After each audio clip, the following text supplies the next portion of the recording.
Kanon Alkitab Perjanjian Baru. Kanonisasi Perjanjian Baru dimulai oleh bapak-bapak gereja mula-mula. Clement dari Roma mencatat paling sedikit 8 kitab Perjanjian Baru tahun 95. Ignatius dari Antioquia mengenali sekitar 7 kitab tahun 115.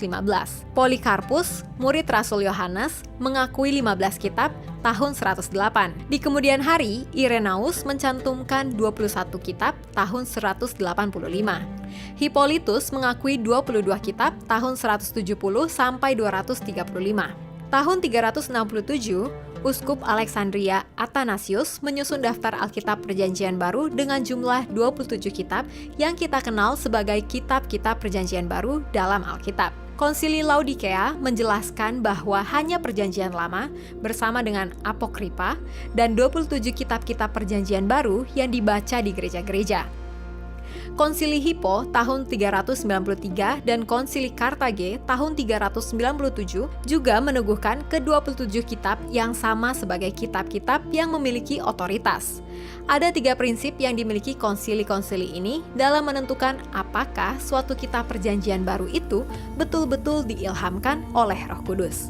Pertama, apakah penulisnya adalah seorang rasul atau memiliki hubungan dekat dengan seorang rasul? Kedua, apakah kitab itu diterima secara umum oleh tubuh Kristus? Dan ketiga, apakah kitab itu mengandung ajaran moral yang tinggi dan nilai-nilai rohani yang mencerminkan pekerjaan Roh Kudus? Rentang waktu penulisan kitab-kitab yang kita kenal dalam Alkitab kita saat ini memakan waktu sekitar 1.500 tahun dari tahun 1.400 sebelum Masehi sampai 100 Masehi.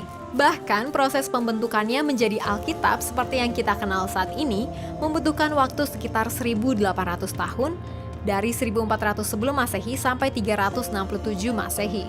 Sungguh, jika bukan karena kuasa Allah yang bekerja, maka mustahil terjadi pembentukan Alkitab yang membutuhkan waktu hampir 2000 tahun lamanya. Apa yang dilakukan oleh manusia dalam proses pengumpulan kitab-kitab Alkitab tidaklah sempurna. Namun Allah dalam kedaulatannya, tanpa memandang kebodohan dan keras kepala kita, telah membimbing gereja mula-mula untuk mengenali kitab-kitab yang diilhamkannya.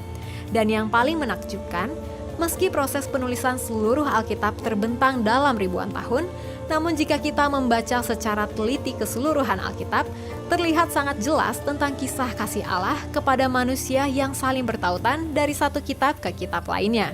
Dengan mengetahui proses pembentukan Alkitab ini, menolong kita untuk tidak mudah digoyahkan dengan pendapat yang mengatakan bahwa kitab orang Kristen yang ada saat ini telah diselewengkan. Nah,